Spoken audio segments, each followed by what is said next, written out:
우리가 새롭게 이제 열왕기 하를 보면서 그런 얘기를 했어요.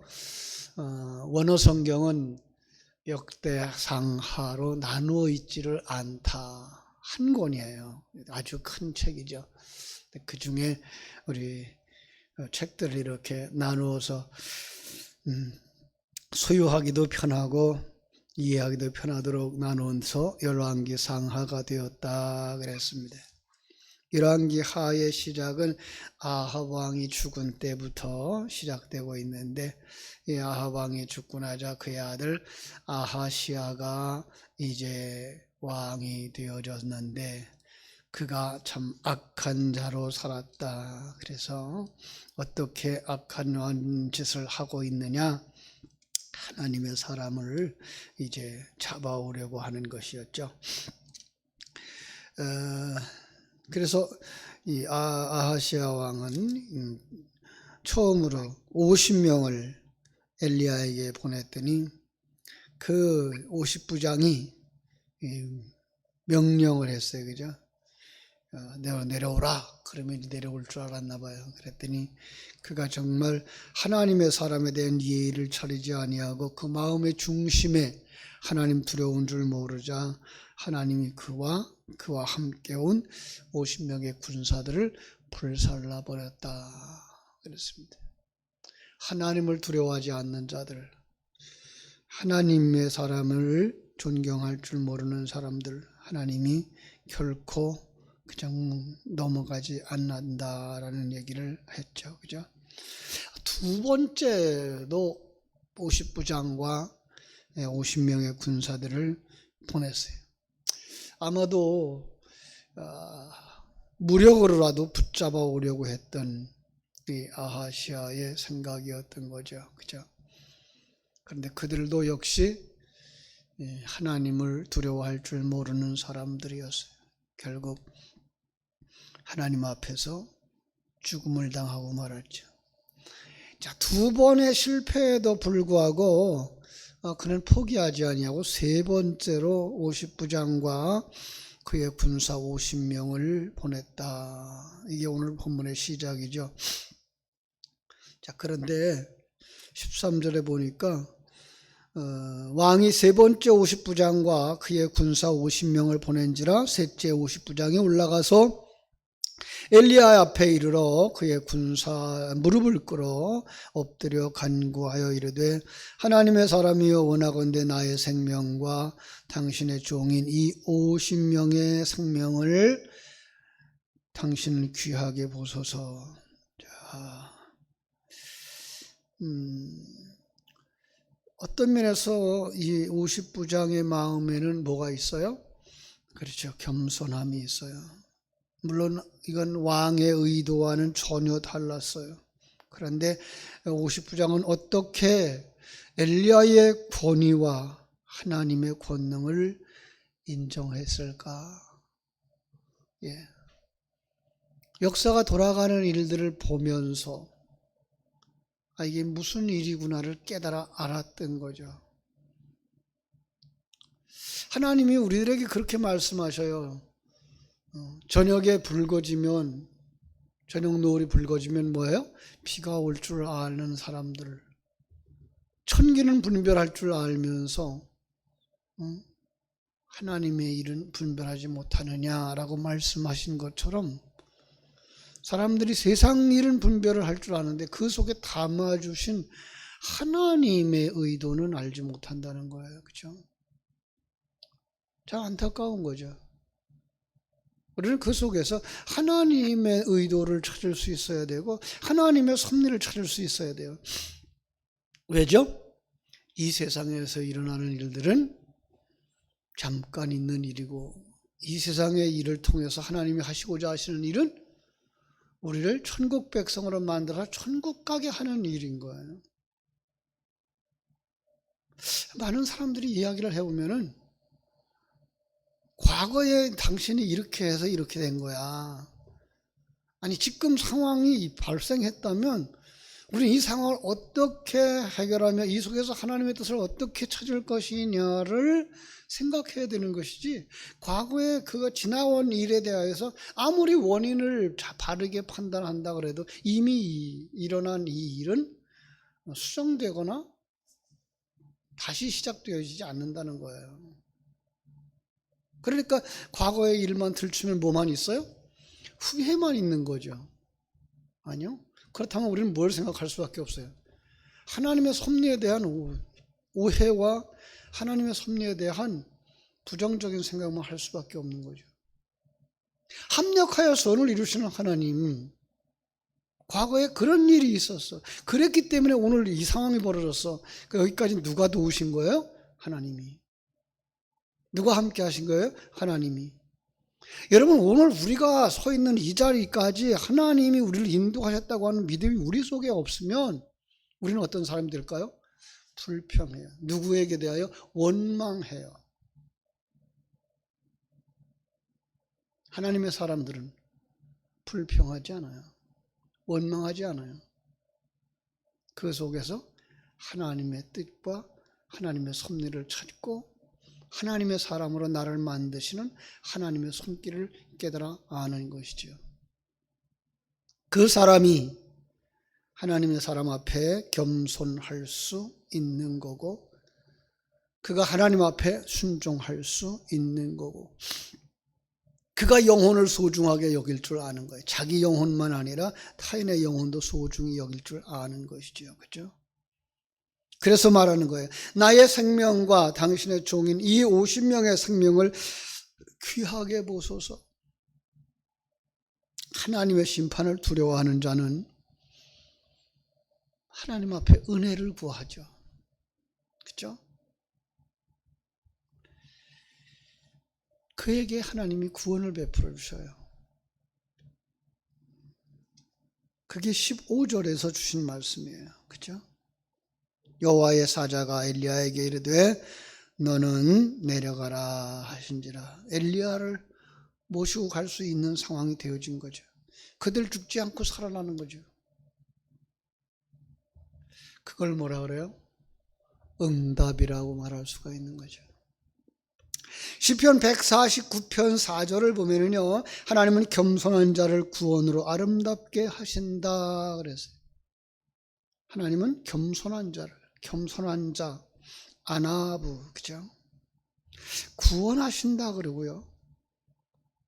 잠언서 3장 34절에 보면요, 그 겸손한 자에게 은혜를 주신다 그래요. 시편 10편 17절에 보니까 겸손한 자의 소원을 들어주신다 그랬고요. 시편 22편 26절에 보니까 겸손한 자는 먹고 배부르게 하신다. 또 지혜를 주신다. 기쁨을 더해 주신다. 높여 주신다. 이런 말씀이 성경 속에 곳곳에 있어요. 겸손한 자, 어떤 자요? 아도부. 성경이 말하는 교만과 겸손은 세상 사람들이 이해하는 교만과 겸손의 차원을 넘어서죠. 이 성경 속에서 답을 찾아야 되는데, 교만한 자 대표가 누구예요? 교만한 자 사울이라고 말할 수 있죠. 그죠? 하나님을 모르는 거예요. 하나님의 일하심을 모르는 거예요.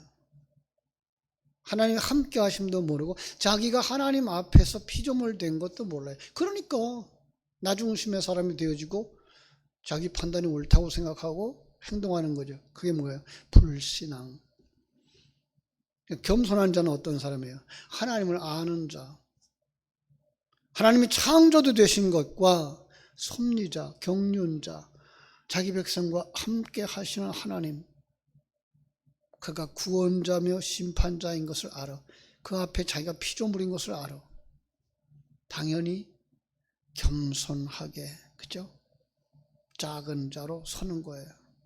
그래서 그에게 은혜라는 단어가 주어지고 기쁨이라는 단어가 주어지고 구원이라는 단어가 주어지는 거예요.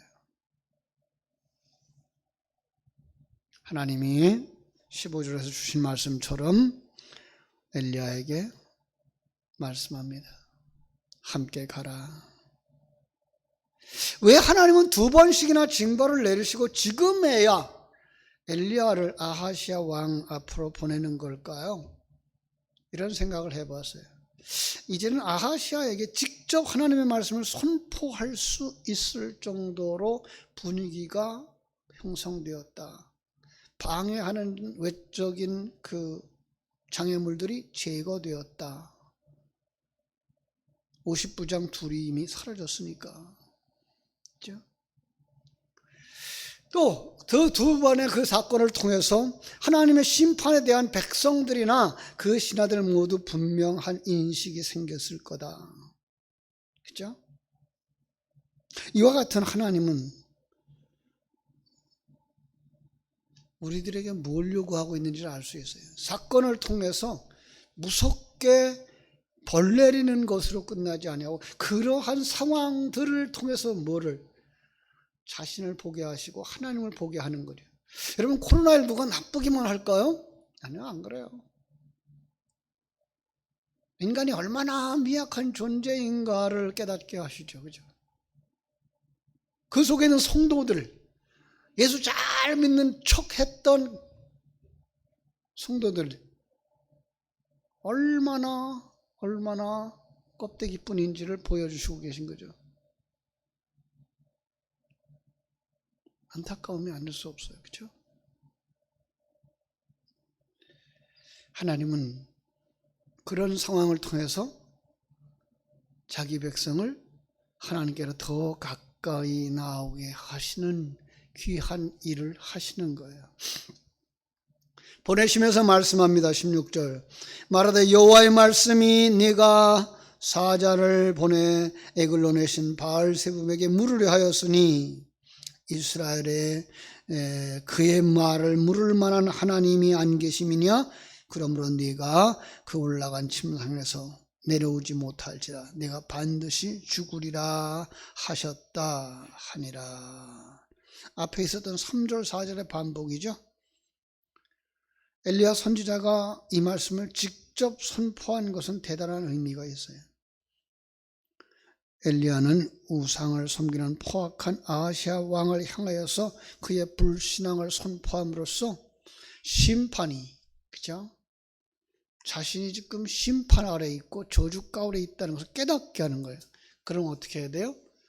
회개하고 그 영혼만은 구원받을 수 있어야 되죠. 그런데 그 기회를 얻지 못하고 죽었네요. 17절에 보니까 왕이 엘리야가 전한 여호와의 말씀대로 죽고 그의 아들이 없으므로 여호람이 그를 대신하여 왕이 되었다. 하나님의 사람 엘리야가 선포한 하나님의 말씀이 하나도 틀림없이 그대로 성취되었더라. 성경이 뭘 보여주고 있는 거예요? 하나님의 말씀은 반드시 실행된다. 하나님의 약속은 반드시 실행된다. 하나님은 신실하신 하나님이다. 그때가 유다왕 여호람 제2년이었더라. 3장 1절에 가면은요, 이 유다왕 여호사밧 제18년에 이스라엘 왕 여호람이 왕위에 오른 것으로 되어져 있어요. 그런데요, 8장 16절에는요, 유다왕 여호람이 왕위에 오른 해가 이스라엘 왕 여호람이 제5년 되었다라고 되어져 있어요. 조금 오류가 있는 것처럼 이렇게 보이는데요, 이거는요, 그 섭정왕이 있기 때문에 그래요. 그러니까 어떤 사람은 그가 섭정왕으로 있을 때부터 그를 왕으로 여기고요, 어떤 사람은 섭정왕의 때가 아니라 그가 본 왕위에 올랐을 때부터 계산하기 때문에 이런 차이가 있는 것을 우리는 알 수가 있습니다. 그러니까 어떤 때부터 시작하냐 이 생각을 할 때 문득 제 생각이 나더라고요. 제가 은퇴를 하면서 원로 목사를 추대를 해 주셨으면 좋겠다고 당회에서 얘기를 했어요. 장로님들은 그러기로 했는데 그 소식을 들은 몇몇 사람들이 야, 과연 김조영 목사가 20년 됐냐? 또 하나는 처음에 부임했을 때부터 목사였냐? 전도사로 부임한 거 아니냐? 뭘로 목사는요? 그 교회의 담임 사역, 다시 말하면 전도사로 부임을 해도 교회를 이끌었던 시간도 사역 기간에 들어가요. 떠났다가 다시 돌아왔어도 그걸 합산해서 20년이 넘으면 허락이 돼요. 그런데 김 목사의 덕이 부족해서 원로 목사로 추대하기를 꺼리는 분들이 있는 것 같아서 제가 스스로 철회를 했어요. 후를 은퇴하고 나서 그냥 후를 털고 떠나려고 그럽니다. 언제부터 그 교회의 사역자였느냐? 그죠? 바로 이런 이야기들과 같은 거죠. 그러나 18절이 말하고 있어요. 아하시아가 행한 그 남은 사적은 모두 이스라엘 왕 역대 지략에 기록되지 아니하였느냐? 역사는 그 사람의 행적을 기록하는 것이죠. 이 세상의 역사는 지워질 수도 있고 왜곡될 수도 있어요. 그러나 하늘나라 역사는, 하늘나라에 기록되어진 역사는 영원히 지워지지 않고 왜곡되지도 않는 거예요. 사랑하는 성도 여러분, 역사 속에 부끄럽지 아니한 성도로 기록될 수 있도록 오늘을 은혜 가운데 사는 성도들이 되시기를 주님의 이름으로 축원합니다. 어리석은 세상 일에 애착과 집착 때문에 무모한 일 계속하거나 반복하지 마시고요. 모든 일을 합력하여 선을 이루시는 그 하나님의 은혜를 바라다 보면서 정말 하나님의 말씀대로 행하십시다. 그러면 하나님이 은혜를 베풀어 주시고 평강과 기쁨의 삶을 허락해 주실 줄로 믿습니다. 내 의견 주장하려고 네 핑계 저 이유 찾지 말고 하나님의 섭리를 믿으면서 순종하고 하나님께 영광 돌리는 여러분 되시기를 주님의 이름으로 축원합니다. 기도하겠습니다. 하나님 우리 아버지 크신 은혜와 사랑을 감사하옵고 감사합니다. 이 세상에 태어나는 것도 하나님의 은혜요. 이 세상에 살면서 하나님을 만난 것도 하나님의 은혜입니다. 한 걸음 한 걸음 지금까지 살아온 것도 하나님의 은혜요. 지금 살고 있는 것도 하나님의 은혜입니다. 그 하나님의 크심을 아는 사들, 그렇다면 그 앞에서 겸손하여질 수 있을 것입니다. 하나님께서는 겸손한 자들에게 은혜를 베푸신다라고 말씀하셨는데 아버지 하나님, 저희들에게 은혜를 베풀어 주시옵소서. 겸손한 자들에게 지혜를 주시고 기쁨을 더해 주시고 높여 주신다고 했는데 하나님, 참된 믿음의 사람들이 이 세상에서와 하나님의 나라에서 이렇게 평강을 누릴 수 있는 큰 은혜를 덧입혀 주시옵소서. 주의 그 놀라우심을 마음껏 찬양할 수 있게 해주시고 그래서 하나님 앞에 기도할 수 있는 사람들이 되게 하여 주시옵소서. 오늘은 벌써 2021년 12월의 첫째 날입니다. 하나님 또 이제 한 달 남은 이 아버지 하나님이여 2021년을 믿음으로 잘 마무리할 수 있도록 정녕 우리 속에 신앙이 회복되어지고 진정한 예배가 회복되어지게 하여 주시옵소서. 하나님께서 우리의 가는 길을 인도해 주시기를 간절히 소원하며 오늘 하루의 삶도 주님과 함께 동행하기를 소원하고 거룩하신 예수님 이름으로 기도하옵나이다. 아멘. 하늘의